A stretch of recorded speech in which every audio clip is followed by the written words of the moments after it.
안녕하십니까. 포항에서 온 부시장 김남일입니다. 저희들 포항은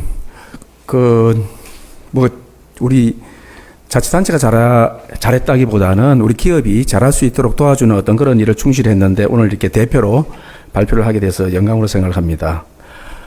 오늘 충북도지사 보니까 오늘 오다가 신문을 보니까 충북도지사께서 윤석열 대통령께서 자기가 직접 지자체 일을 해보니까 정말 미치겠습니다 하고 대통령께 각종 규제 때문에 너무 행정하기 힘들다고 페북을 올렸다는 걸 보았습니다만, 사실은 광역은 다하도록 기초자치단체에서 기업하기 좋은 환경을 만들기 위해서 특히 기업이 투자를 유치하고 새로운 산업을 일으키고 한다는 데 있어서 여러 가지 사실은 중앙부처하고 이렇게 협의할 게 많은데, 우리 딱 맞게 이제 중소기업 벤처부께서 이제 이 규제 자유 특구를 만들어서 각종 중소기업 벤처부뿐만 아니라 또 각종 중앙부처 다른 규제까지 일괄로 해결해주는 어떤 그런 것들이 사실은 포항시에 굉장히 많은 도움이 되었고, 특히 차세대 배터리 산업을 우리가 육성하는 데 큰 계기가 됐기 때문에 오늘 발표를 하게 되었습니다. 포항의 차세대 배터리 리사이클링 규제 특구가 사실은 지정되기 전 2019년도에는 배터리 산업이 기술 발전이 사실은 이 속도를 법령이 따라가지를 못했습니다. 사실은 특구 실정을 기반으로 하는 중소기업 벤처의 주도하에서 사실은 사용 배터리 성능 평가, 등급 분류, 매각 및 재사용, 재활용 기준 등 관련 법령이 한 10건 정도가 대부분 환경부라든지 산자부라든지 관련 법령에 사실 정비가 필요한 거였는데, 그때 그 사업을 우리 중소기업 벤처부가 규제 특구로 인해서 사실은 각종 규제를 함께 일괄 중앙부처 협의에서 풀어줌으로 인해서 우리가 우리 지역뿐만 아니라 대한민국의 배터리 산업이 훨씬 더 발전할 수 있는 기폭제가 되었다고 이렇게 생각을 하고 있습니다. 사실은 포항은 잘 아시다시피 작은 어촌 마을에서 세계적 철강도시 성장한 잠재력과 역사를 보유하고 있는 그런 도시인데, 사실 이제는 사실은 잘 아시다시피 노동지배적인 철강 산업을 한계에 있다는 것은 오래전부터 우리 지역뿐만 아니라 지역 산업계도 인식하고 있는 현상입니다. 그래서 이렇게 4대 산업을 어떻게 같이 키울까, 사실은 우리 경상북도나 포항시도 많은 고민 속에 있었는데, 이 전기 자동차 산업과 함께 배터리 산업이 활성화되고 있는 그런 시점에 저희들이 이 특구를 지정으로 해서 많은 지역의 변화가 일어나고 있습니다. 예를 들면 포스코 케미칼, 오늘 뉴스도 보시다시피 삼성 SDS 40조 규모로 사실은 양극재, 배터리 양극재를 공급하는 그런 계약 체결이 오늘도 신문에 났지 않습니까? 그래서 사실 이러한 포스케미칼, 에코프로, GS건설 등 이런 선도 기업을 비롯해서 솔루엠, 미래, 세라텍, 해동 엔지니어링 등 중소기업들의 투자 유치로 이끌어내면서 소재에서 부품까지 생산되는 배터리 전주기 산업이 우리 포항에 입지하는 그런 계기가 되었습니다.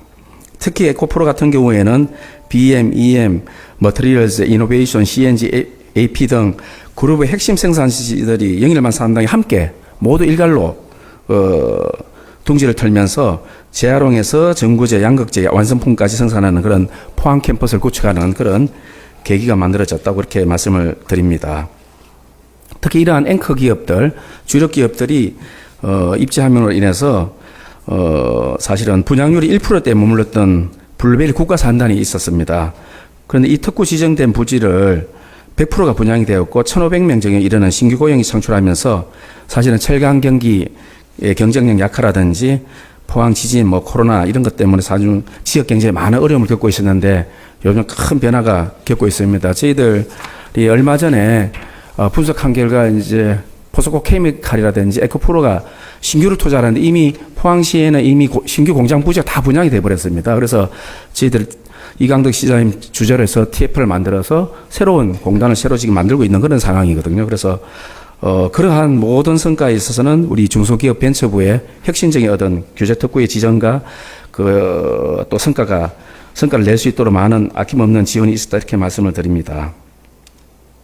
그래서 이러한 배터리 특구의 갈목한 성과를 우리가 이어가기 위해서 우리 포항시에서는 중소기업 벤처부뿐만 아니라 과학기술정보통신부, 산업부, 환경부 등 다른 정책 사업 프로젝트도 함께 유치해가지고 배터리 산업이 지속 가능한 성장 기반을 만들어 나가고 있습니다.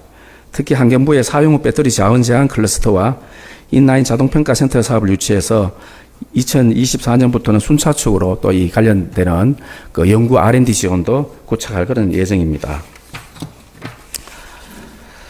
전기차를 움직이는 배터리는 여기 계시면 잘 아시다시피 성장 가능성이 무한한 미래의 먹거리입니다. 2025년 배터리는 200조 원의 반도체 시장을 추월하고 있고 시장 규모가 한 423조에 이를 것을 전망하고 있습니다. 그래서 특히 모든 산업의 에너지 공급으로 반도체가 산업의 두뇌 라고 하면 배터리는 모든 산업을 움직이는 심장이 되고 있습니다. 그래서 저희들 말씀드린 이런 성과는 중소기업 벤처부의 혁신적인 정책 지원으로 이루어졌다는 그런 말씀을 다시 한번 드립니다. 앞으로 저희들 포항은 이런 규제 자유 특구의 성과를 바탕으로 해서 윤석열 정부의 지방시대는 실질적으로 주로 수도권에 많은 산업과 그 대학과 또 여러 가지 청년 인구가 밀집하고 있는데 저희들은 수도권에 판교밸리가 있다고 하면 영일만 밸리를 통해서 새로운 그 윤석열 정부의 지방시대를 선도해 나가고자 합니다. 이러한 것들이 있기 위해서는 중소벤처기업부의 지속적인 규제자유 특구 정책이 있어야 된다고 보고 있고요.